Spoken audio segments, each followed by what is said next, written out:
All right, I'm going to jump in just before Kobe starts with the presentation material itself, just to go over a couple things. We want to thank you for joining us today. And as was said earlier, because we've got a large group, we're going to ask you to keep your microphones muted throughout the entire presentation. If you have any questions or comments, feel free to throw them in the chat or send them to me directly. I'm going to be moderating the chat throughout.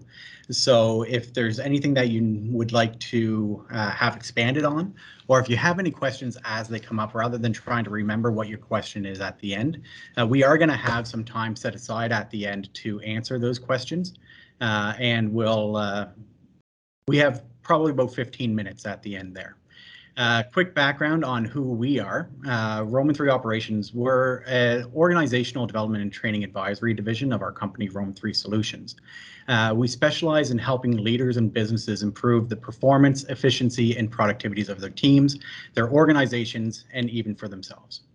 Kobe's going to mention a number of topics that we don't have time to necessarily fully dive into today. So at the end of the presentation, I'm going to provide a number of links to different things that are that he references, as well as a number of links to free resources that will help you get started on some of the strategies that we're going to talk about today as well. And if you'd like a copy of the slide deck, we're also going to provide you with our contact information. Feel free to reach out to us at any time. And we'll also be providing you a link to a free 30-minute consultation with our team, so that if you're interested in figuring out how you can move forward with these strategies, the point of the consultation is to get to know your situation so that we can provide some tailored suggestions on what that might look like for you. So without further ado, I'm going to hand it over to Kobe, and I'm going to sit in the chat and try to answer any questions that you may have. All right, thanks, James. So, and thank you, Beth, for the introduction. So I'm really excited for us to be here and talk about the topic of confident leadership. So it's really important to say right out of the gate that neither confidence nor leadership are easy or simple topics. So we're going to try and make them as practical and applicable as we can without oversimplifying them or providing you generic, easy answers.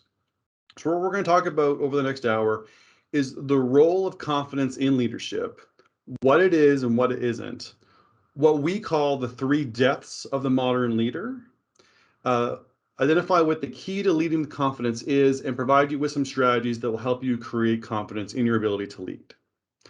So first, let's talk about what the value of confidence in leadership is. Confident leaders make us feel safe. They allow us to give our trust to them. They're more willing to make calculated risks and put themselves out there. They're more inclined to share success. They're more willing to accept accountability, and all that together inspires their employees, inspires other leaders. So when self-doubt and insecurities are minimized, leaders have the mental bandwidth to provide their employees with the attributes that will inspire good work, better collaboration, more innovation, higher performances, and continuous improvement. Now, it's really important right out of the gate to also address the differences between self-confidence and self-esteem. Self-confidence is how confident you are in your ability and your skills. Self-esteem is more about how you feel about yourself. So the two of them often kind of can go hand in hand, but they're 2 different things. So if you have high confidence, you may have high self-esteem, but they're not necessarily cause and effect. You can not like yourself, but still trust that you've got the skills that you need, or the skills to do the work. Or you can really not trust your skills in an unfamiliar situation, but still feel highly about yourself. So they're not the same thing. It's really important to identify that difference. Now, confidence is exceedingly important, but it's also not as abundant as it really should be in leadership. So across the world, only 15% of managers are confident in their leaders' ability to deliver on the goals. Many people who work under senior leadership are not sure if they have complete faith in that leader to lead through the operational requirements, which can severely impact that leader's ability to lead and to do their job, which tracks as half of our leaders are not completely confident in themselves and in their ability to lead. So this is kind of where we seem to be.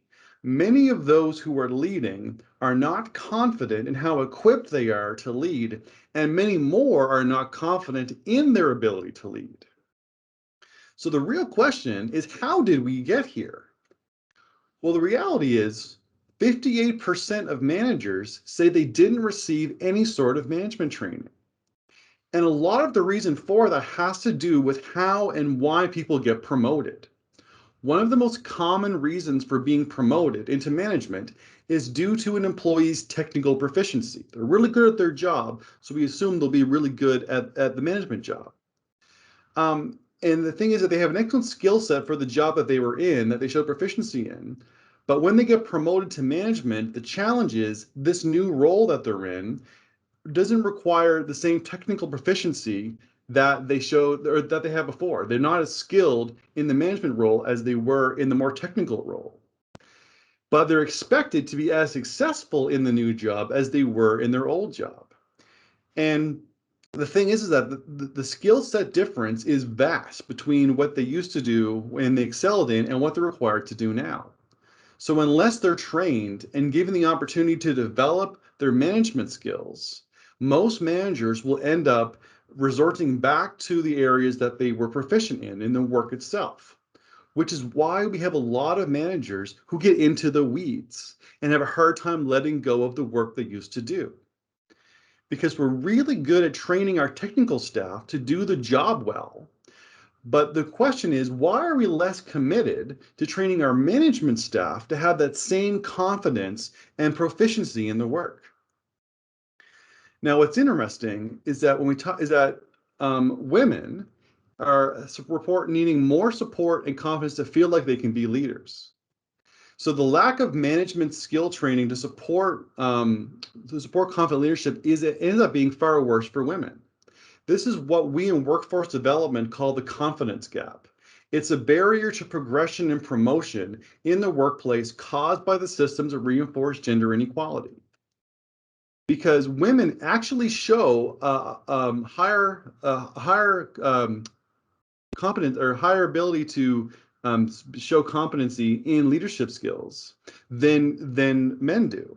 Yet young women end up being less confident in their work than men do, despite the data showing that they have the advantage over men in many leadership qualities. They still show a lack of confidence in their ability to lead.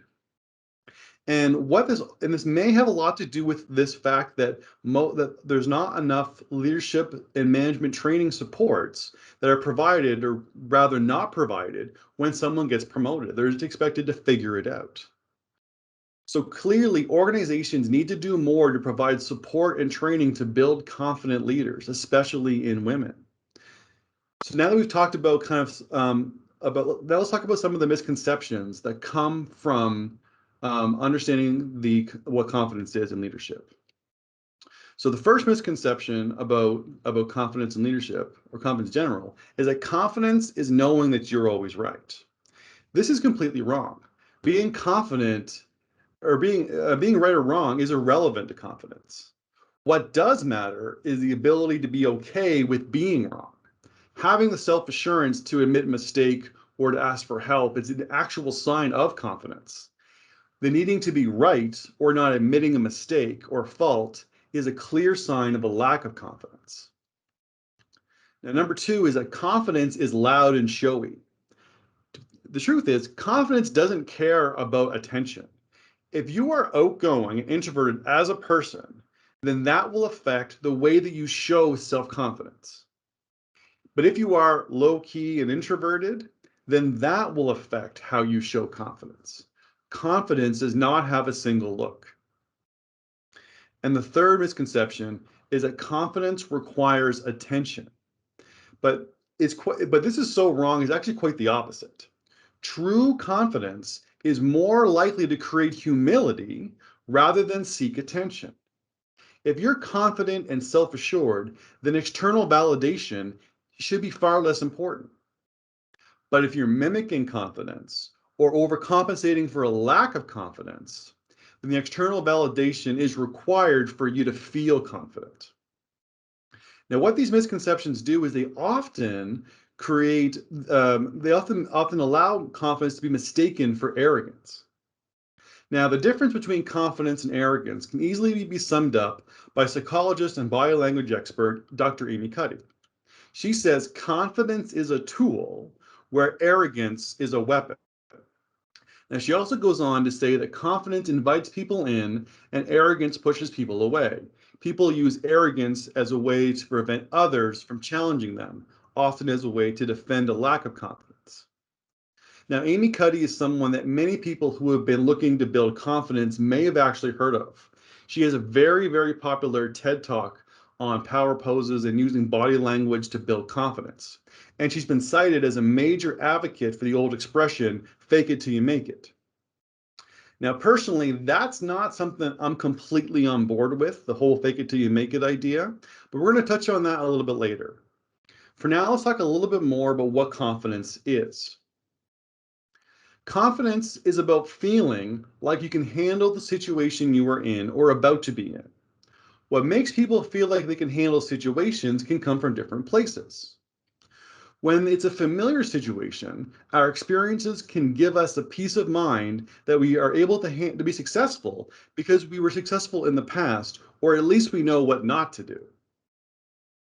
But in an unfamiliar situation, we can use a system to guide us through the unfamiliar territory and allowing us to use transferable knowledge or abilities to help fill in the gaps. Now, this is easily seen in how we approach everyday activities. So for example, let's say you needed to get to the airport. So if you've been there before, you can be confident that you'll find it again because you did in the past. But if you haven't been there before, you can use a GPS as your system to guide you and the knowledge that airports have signs to direct you. And the truth is, this is all that confidence is. The trust that we have in ourselves to handle what is in front of us. Now that we know what confidence is and we know what isn't, let's talk about what happens when we don't lead with confidence. Leading with confidence is essential in the world we're in today. Things are always changing. We have to be prepared for it. But a common bad habit of many leaders is that we rely too heavily on our confidence coming from the familiar situations or our past experiences.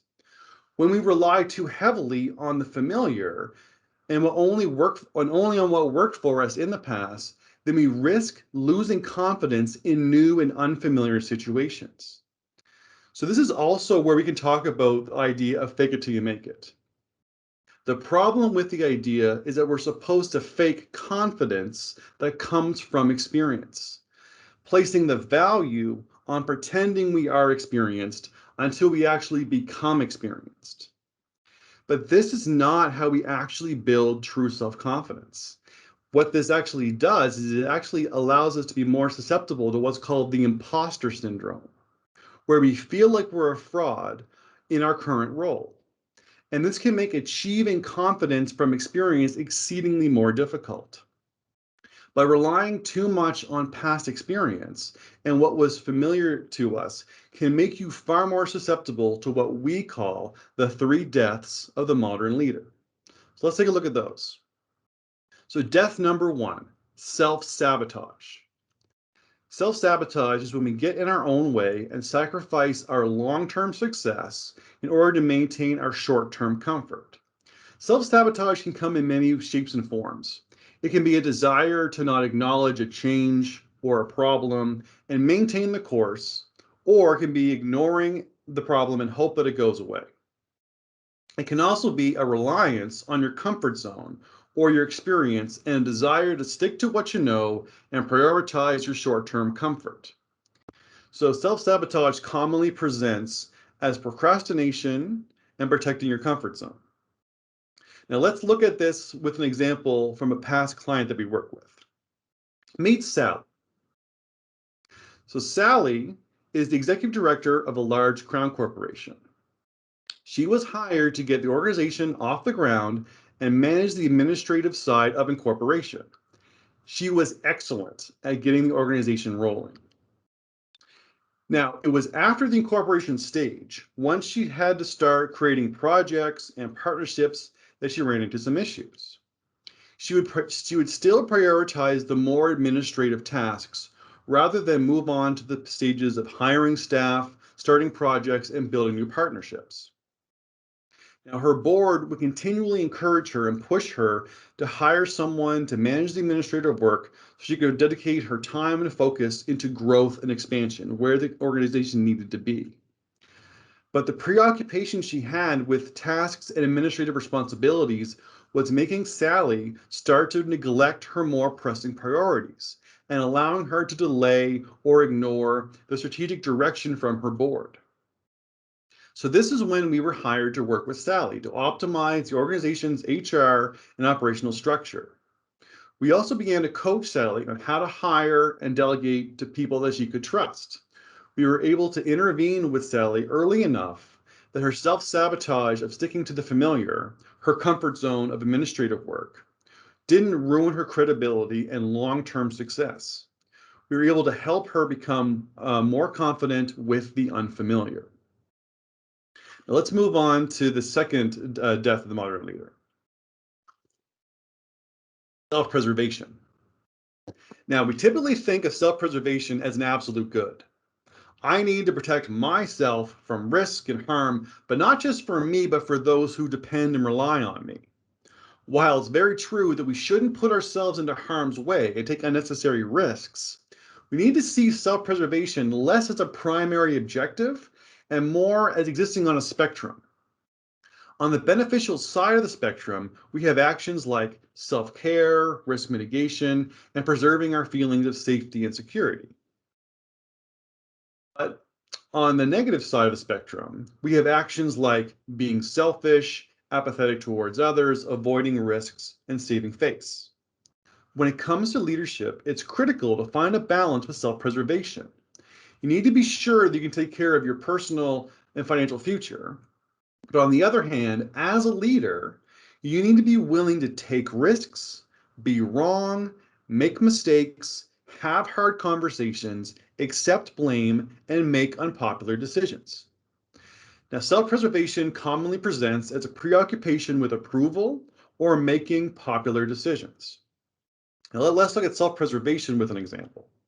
So meet Jim. So Jim is the new CAO of a small municipality. Jim came from the private sector, and the council was excited for what a fresh perspective would bring to the job. And Jim was to get started and shake things up and modernize the municipality. So one of the problems that started to present was Jim not fully understanding the difference between the public and private sector. Jim started making mistakes and overlooking common practices. He blamed his staff if he was found out. He soon stopped trying to do anything new if there was a remote chance of controversy or if there was any opposition at all. He would quickly point fingers if anything went wrong, and he would throw his staff under the bus. And we were initially hired by the council to help Jim with the transition when he was first hired. Part of our role was to help Jim get used to the pressures of the public sector and lead his new team through transition. Unfortunately, Jim started to hide his issues from us. We were there to help him, but he was worried that we were really there to report all his mistakes back to council.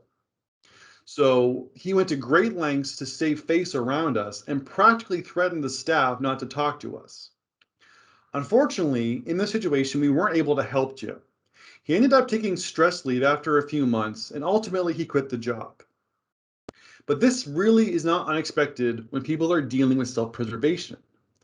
Protecting yourself, sacrificing others, and being paranoid about your reputation can be exhausting and lonely. Spending all of your time, all or most of your time, and your mental energy protecting your job doesn't leave much left to actually do your job. And burnout is something that will inevitably happen. Now let's look at the third death of the modern leader, micromanagement.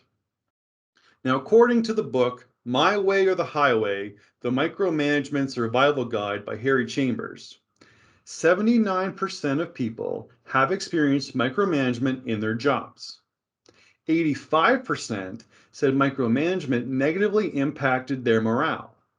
And a shocking 91% of managers are unaware that employees are changing jobs because of micromanagement styles and behavior. When bosses and managers feel out of their depth, it creates a need to scrutinize and inspect everything the team does. If they can't handle the pressure and responsibilities, then they project those feelings onto their staff. So this comes from a lack of trust in one's ability to delegate, causing a need for control. Basically, being comfortable with doing the work and not comfortable with empowering others to do the work. So to ensure the work gets done right, they need to constantly monitor the work or do the work themselves. Now, micromanagement commonly presents as a lack of trust and a need to constantly supervise employees. The micromanager sees the problems as if they can't trust their staff. They see it as a staffing issue, that the staff are incompetent or not motivated or not trustworthy. But the reality is, micromanagement actually comes from a lack of self-confidence in their ability to empower and lead their team. It's easier to process our insecurities outward rather than accept them and deal them inward. Now let's look at the micromanagement through an example. Meet Dina. Dina is the acting CEO of a transportation authority. Dina, who was the operations manager, stepped in as acting CEO when the former CEO retired. Dina was very organized and proficient in her work, and she was committed to becoming the permanent CEO. Now, the CEO's core team were extremely skilled and used to working very independently. But Dina knew this was her one shot to prove her ability to lead, causing her to keep a very firm hand on everything the team was doing. This severely stifled the core team's ability to work, causing massive disengagement and a number of letters of resignation after only a few months. So the announcement of the resignations within the team, which had been a close and highly effective group to date, caused the organization to reach out to us before they officially hired the new CEO. We did an organizational review and determined that Dina could become a great CEO, but was not ready and needed more training and support in order to become a good leader. So we approached the old CEO, and they were willing to come back for a one-year term, largely as a mentor to support Dina's leadership development. This shift allowed the team to give the organization a second chance, and many of the resignation letters were retracted. After a year of Dina in the acting CEO role, under the mentorship of the old CEO, she had a much smoother transition into the full role.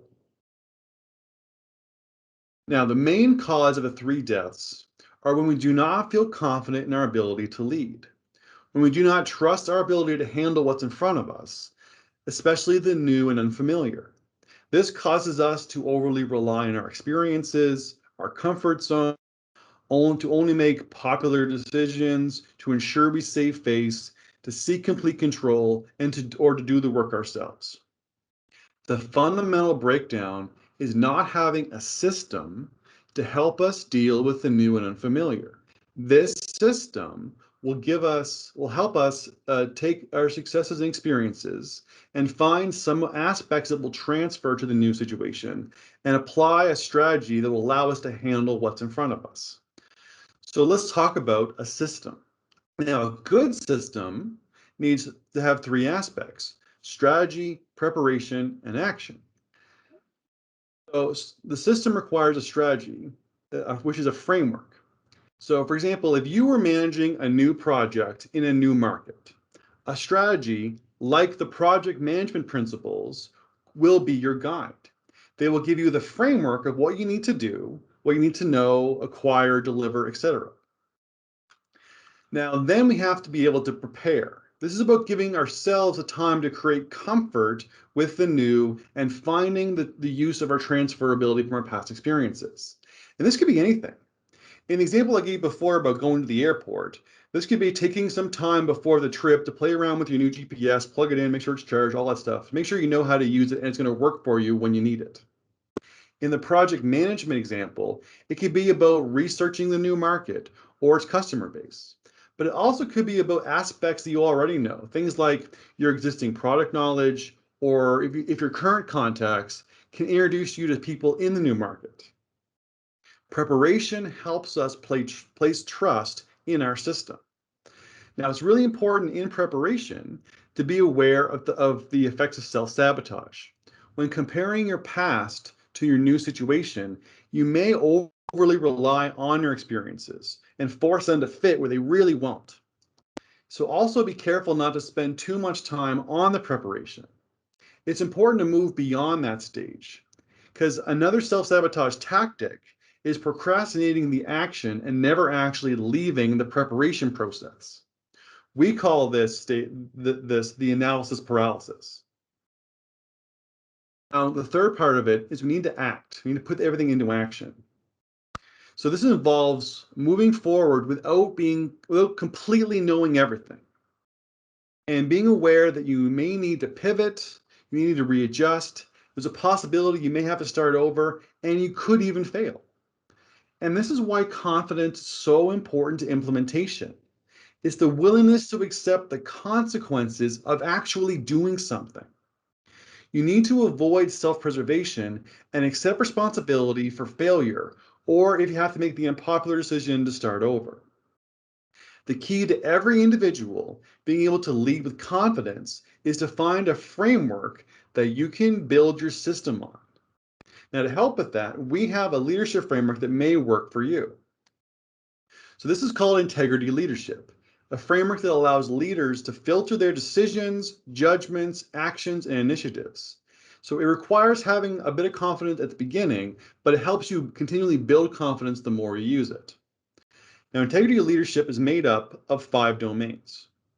The first domain is reliable respect, providing a fair, consistent, and dependable level of respect to all people, regardless of their position or status. Reliable respect allows others to always know that your thoughts, efforts, and actions are coming from a place of authenticity and empathy. The next domain is moral courage. This is about being brave enough to do the right thing, even when it's not popular. It's often appealing to sacrifice doing what's right in favor of doing what's easy. This is why it's so important to have the courage to be unpopular, to make the hard decisions, and to face challenge head on. When others see that you have the courage to make the moral choice, not merely the easy choice, it inspires trust and loyalty. Now, the third domain is honest acknowledgement. This is about having the confidence to acknowledge the effort and contributions, as well as the perspectives and opinions of others. Being honest and properly recognizing others when they have assisted you, and sharing the credential for leading with integrity, as well as being honest and acknowledging the value of opinions and perspectives that you may not agree with. It's also about being honest and acknowledging your own shortcomings and your own mistakes. So next, we have trustworthy influence. This is about treating the responsibility and authority that you've been provided in a way that allows others to trust you and for you to trust them. It's about creating a sense of duty to the obligation of the position that you are in and the power you have been provided. Others need to know that the influence you've been provided will be respected and that you will not lead them astray. Trustworthy influence is about how you wield power. And when your influence is filtered through integrity, you create the kind of transparent leadership that we all crave. And last is empowering others. This is about valuing those that you are responsible for and providing them what they need to be successful. Employees and those that you lead are the priority. Their success is the indication of your success.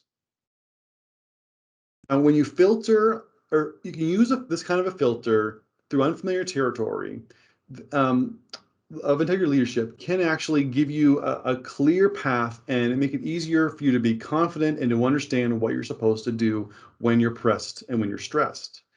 You can build trust in your ability to handle what's in front of you when your system guides your decisions. Now, we had a client in the past, her name was Maria. She worked in a very political, highly pressured position, leading a regional team. We were coaching her on developing her leadership skills through integrity leadership. She would often bring us her challenging decisions and situations to the coaching sessions. We would help her choose the best option by filtering everything through the framework of integrity leadership. When she had to make hard or potentially unpopular decisions, we would talk to her about the domain of moral courage and the value of consistently doing what's right, not just what's easy. When she would have success and be praised, she became more and more committed to honest acknowledgement and ensuring that the contributions of others were never overlooked. When she would deal with the challenging or difficult staff or coworkers, we would talk to her about the importance of reliably being respectful. Even when others are not at their best, her consistency allows others who come to her to have the peace of mind knowing that she will always treat them with respect. This framework gave her the confidence to handle the unfamiliar. It's really important to never forget that leaders are not born, they're made. And as stated earlier, 58% of managers do not receive management training. And this is not something that the modern workplace can allow to continue. Organizations need to start investing in their leaders. Current and future leaders have to have the confidence to advocate for support of their development. Now, to help you with that, we have another framework that may be of help. One of the best ways to advocate for change or support is to use the strategy of the financial or the business case when trying to get buy-in from senior leadership or to justify the need for a change or for more support. Now, there's something called labor value loss, which is the financial toll on a business or an organization due to common labor issues, most of which can be directly tied to poor or ineffective leadership. So let's take a look at a few common labor problems and the toll they take on our business. First is turnover. So 75% of workers who voluntarily leave their jobs did so because of their bosses. So according to the Center for American Progress, turnover costs 20% of an employee's salary. So that's $2,000 for every $10,000 of salary, which makes turnover a very costly problem, especially topical issue right now in the kind of the conditions that our workforce is in right now. Let's look at another one, a bad hire. Only 19% of new hires are considered fully successful. So according to the US Department of Labor, a bad hire costs 30% of an employee's salary per year. So which is 3,000 for every 10,000. So leaders who are not trained or supported in how to recruit, develop, and delegate to new employees will often result in those employees being deemed as a bad hire, which can often make the managers the cause of bad hires. So last, we'll look at one more, disengagement. So a manager or supervisor directly influences 70% of an employee's motivation and engagement. So according to Kirk Kaufman and Dr. Gabriela Gonzalez Morena from Gallup, 34% of an employee's salary is lost due to disengagement per year. So again, $3,400 for every 10,000. Ineffective leadership is by far the biggest cause of employee disengagement.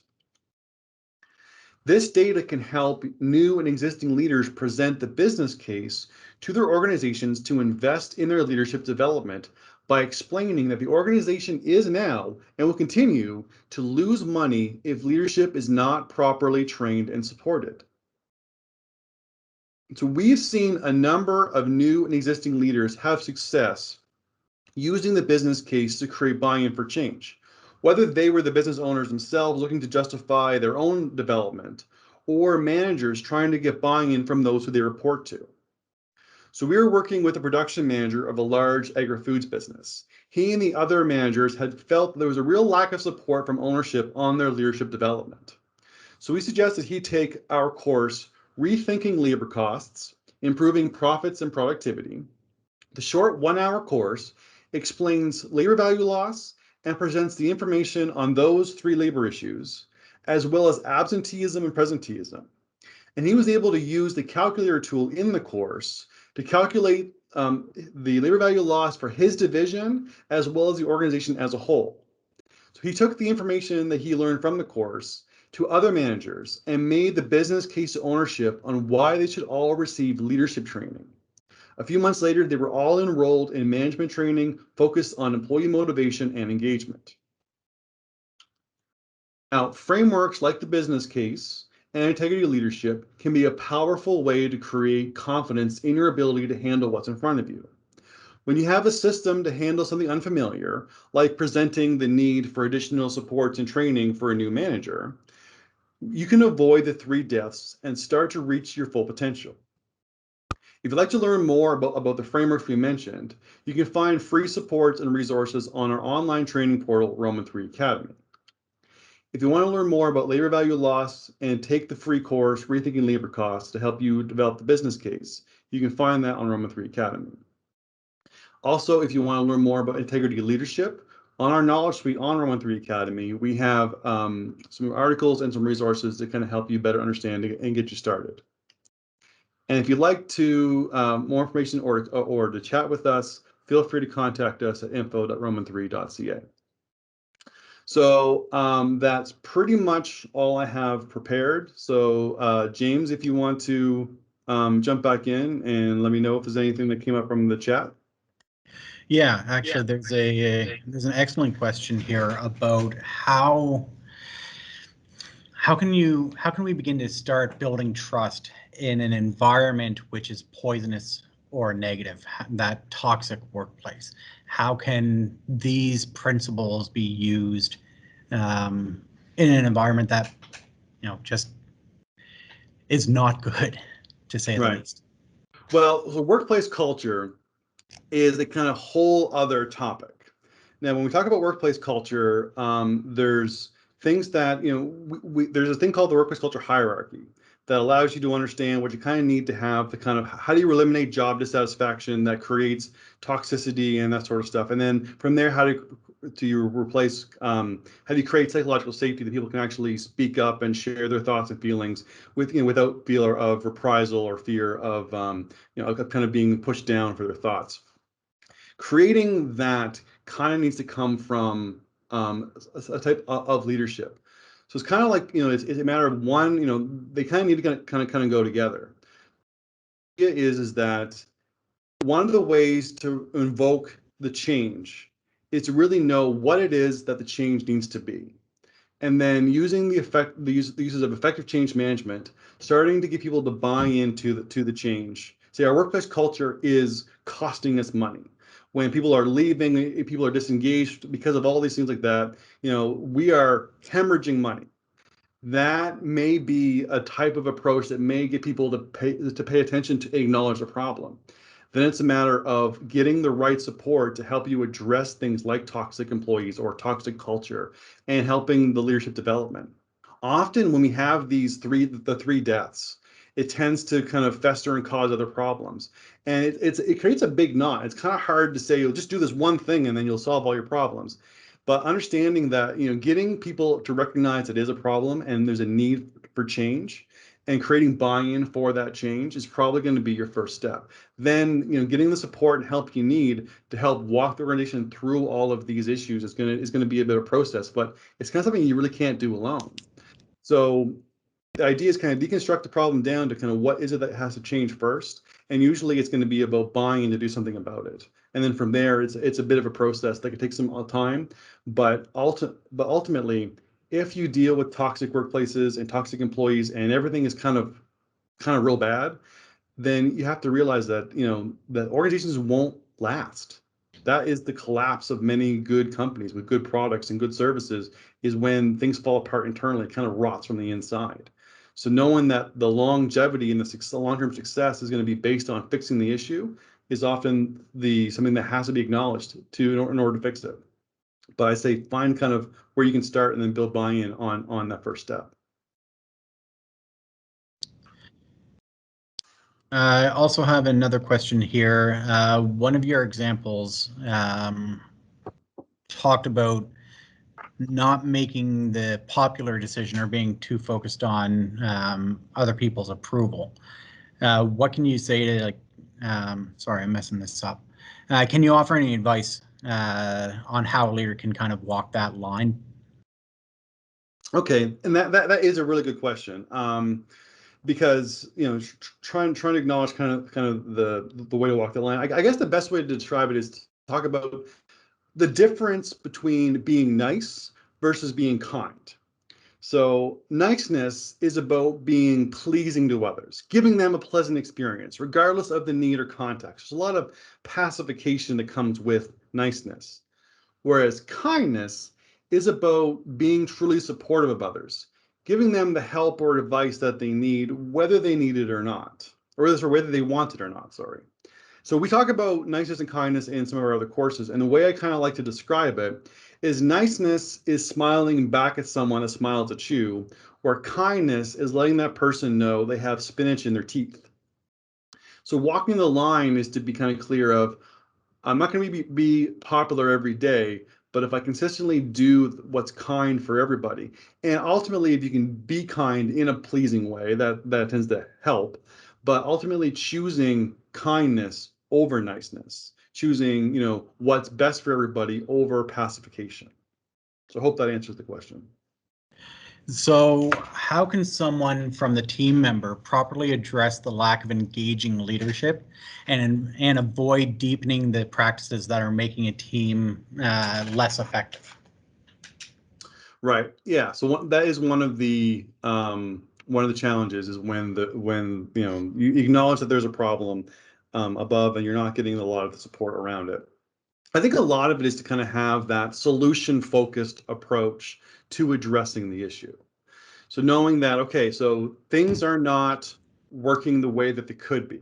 It's not, don't try not to place blame. Try to put them in the context of again, things like productivity, efficiency. Those are things that everybody can get on board with. We could always be better, kind of that idea. And then again, try to realize that that the processes that we have or the culture that we have isn't creating the most effective output. We could do better, and trying to get others to kind of buy into that message. And then ultimately that if there's a unified idea, and especially if it's backed up with the business case, like if there is high numbers of turnover or there's a lot of like employee burnout, then those can be obvious signs that can be helpful to that. And then it's a matter of trying to make sure that the people that need to buy into the change understand what the change is, understand the value that's going to come from it. Because I mean, there are challenges when you have complacent leaders like, what, this is how we do things. There's nothing we can do about it. Part of it is that if you can, in a respectful, kind way, kind of not be satisfied with that and to look for ways to kind of invoke change. The other thing that you can do too is kind of model the good practices and good behaviors in what you can control yourself. So if you're in a role where you actually can do something that would invoke, again, ideas of integrity, leadership, or whatever kind of framework that works best for you, to model that good behavior to show other people what it could be like. Then leading by example, leading from the side is another way to describe that, can be a way to get things going. But ultimately, if the person at the top does not want to change, and no matter what you do, what you say is not going to make a difference, then ultimately, you kind of have to figure out what you can do, but there's only so much that you can do if the person's not willing to make a change. So part of it is whether there's people that you can kind of get support in to kind of help them change their mind, but ultimately, it's really hard to convert the completely unwilling. So maybe that's not an overly satisfying answer to the question, but that's probably the true answer. So another question is about what is the importance of trust in building confidence, and how much would trust determine the level of confidence? So So building the confidence, so building trust is essential to confidence. So we're talking about self-confidence. The confidence is the trust you have in yourself to do the things that are in front of you. Now, when it comes to things like going back to, we talked about the framework of integrity leadership, the trustworthy influence is one of those core foundations, and that is really about making sure that you are being transparent, that you are doing the things that are you are being respectful of the authority that you've been given, and being trustworthy, and realizing there's a sense of care that has to come with the trust that you've been provided. So building trust is a major component when it comes to things like employee autonomy, and things like and really kind of having kind of the inspiring work in other people. And it really is a fundamental part of how people having confidence in you, and you have confidence in them, which is why we really do encourage people that are looking for a framework to build their leadership system around, that they look at things like integrity leadership or even servant leadership, because those kinds of strategies and those kinds of frameworks can be the things that allow you to know what to do in the unfamiliar situation. You can filter your stuff through them, and those actions are designed to empower employees that build trust. So it really is essential.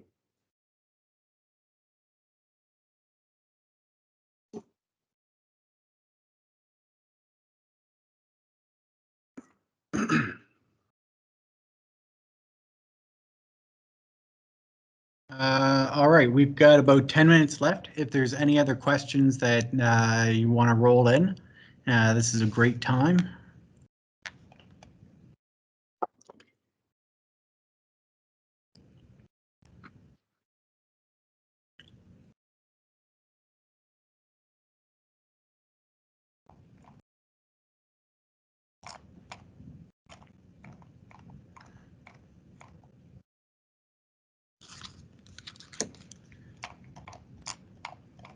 But I think one thing we'll say, if people are still thinking or they're still typing, is that, like I said, on the slide right now is to reach out to us at info@roman3.ca. If you would like a copy of the slide deck, or if you have any other questions that kind of come up, or if you'd like some links to things I referenced, like imposter syndrome, or the Amy Cuddy TED Talk, things like that. Again, we're happy to respond and send you that information, because one thing that is always really funny with webinars like this, especially ours, we really try and pack a lot of, a lot into the time frame that we have, but also making it really accessible and really easy to understand. But it also kind of can take a lot of process. I'm gonna stop you because we do have a couple questions. Right. So, I was still on time, so we're good. Really good question around, does leading by example ever actually work, or does it just result in micromanaging? That's a good question. Now, I suppose it comes down to what is actually meant by leading by example. So leading by example, if you mean like do what I'm doing as I'm doing it, is not necessarily what the implication, or what people mean often when they say leading by example.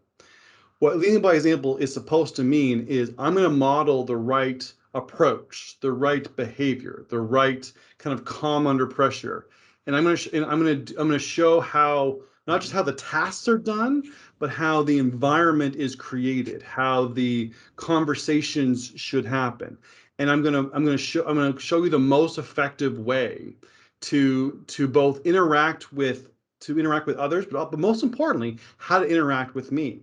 In leadership roles, as a leader, the most effective thing you can do is to show your staff, this is how I want to be spoken to, and show them by example.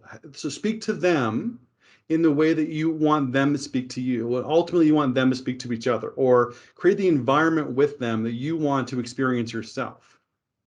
So leading by example is less about the task and more about the environment, or more about the kind of feel that kind of comes from that type of leadership. I just want to jump in and follow up on something, because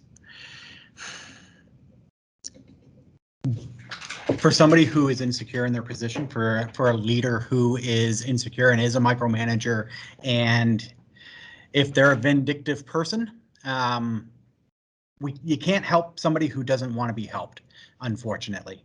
The best advice that we can say in trying to manage change or get that buy-in is to really articulate the importance, the business case, the financial loss of what's happening to the organization. What Kobe said is absolutely on point in terms of modeling, but the sad reality is that some people in management positions, in leadership positions, suck. We've experienced them personally. I'm sure we all have examples of it. So I do want to add that in there. We've got a couple more questions here. I don't want to take up the time on my own ramblings. As a junior employee, how can you begin to practice leadership in the workplace? That's actually a great question. And a lot of it has to do with, again, kind of choosing how you want to, again, handle the unfamiliar. When you're a new employee, kind of a lot of things tend to be new. So if you really understand the framework that will help you guide your decisions, your actions, your choices, your judgments, that kind of stuff like that, then you're able to kind of build a bit of that brand for yourself. This person is always, like, let's say you chose the concept of integrity leadership as your system to handle the new and unfamiliar situations. If everyone knows that you are always respectful when you speak to people, that you're always honest in your ability to, in your acknowledgement of others' work or others' opinions, if you do your best to kind of help empower others, not just make them dependent on you, or not just do things for them, or you provide them that level of support, or any influence you have is trusted. If you build that brand around yourself and you that good habit of how to work effectively, that is those are the qualities that are looked for leadership. When people feel respected and trusted and encouraged and inspired by someone, that's something that allows you to do your job effectively, because those are not big decisions. Like the ideas of the 5 domains of integrity leadership, for example, are not big, like, monumental decisions that you have to choose on. They're little, small, everyday micro decisions. They're how you handle it all. And by constantly doing something in the way of how you want others to see you, whether it's that framework or a different framework, that's going to be how you can build your internal brand, your reputation, that people will see that this is a person that has a very consistent way of going about themselves. And if those are qualities that invoke leadership, then that's the best way to build that. Kobe, can you talk about some advice or strategies that people can use to avoid micromanagement? So part of it is to really try and understand those who you are delegating to. Part of it is, like, why do they have the job? So one thing that's really funny, and we've done this in some of the recruitment work we've done in the past, is people that are recruiting talented individuals only to micromanage them is, to me, is mind-boggling. Because if you hire somebody, or someone that's got the ability, the confidence, the talent, the skill set to do the job, part of it is, let them do the thing they were hired to do. So part of it is, the best way is to kind of create autonomy. And autonomy comes from clear rules and expectations. So kind of give them the box or the lane to build their job in, and say, within this box or within this lane, you have full run of the work to do, but you have to set clear parameters. So reporting deadlines, the outcome expectations, kind of what is expected of you, but then let them do whatever it is that they have to do, to use their talent and the reason they have the job within that box or within that lane. And that's how you start to place your trust in the rules. So the idea of autonomy, and we have some resources that we call the Autonomy Freeway. There's a great little video on our knowledge suite called The Problems with Autonomy at Work. Is a great example. But it's a great framework you can use to actually create that sense of autonomy to avoid micromanagement. Because if you let people do this, give them the autonomy to do their work and be productive in the best way that they can, that can be the amount of, and then the trust you have in that work is based on the rules and expectations that you've given them, and consistently enforcing those rules and expectations. That's where you can start to allow them to be productive and allow yourself to take a step back and just trust the work's getting done. All right, we are at 12:59. I know this is designed as a lunch and learn, so we've already taken your entire lunchtime. But I mean, we're happy to stick around for another couple minutes if there are any questions that people want to ask, or if you don't want to ask them in the public chat, you can send them to one of us directly, and we'll address them.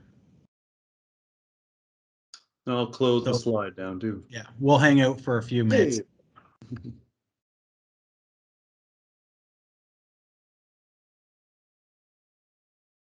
Wow, that's some really positive feedback. I'm very excited to see that. Yeah. We were really excited. Like we love this talk, and we're always excited to give it. And it's always really great to hear that it's resonating with people. So we again appreciate the feedback. So it's always great. There's a comment just thought I'd add that lead by example is one of the principles of leadership that is taught to military officers. Thank you for that. Yes, thank you. Yeah, and that is a good point. I mean, there are some great universal, fundamental, aspects that, because again, a lot of different leadership frameworks and a lot of different leadership approaches, but there's a lot of them that are really kind of have this sense of that core foundation. Things like, with servant leadership, it really, there's a lot between servant leadership and integrity leadership around empowering other people.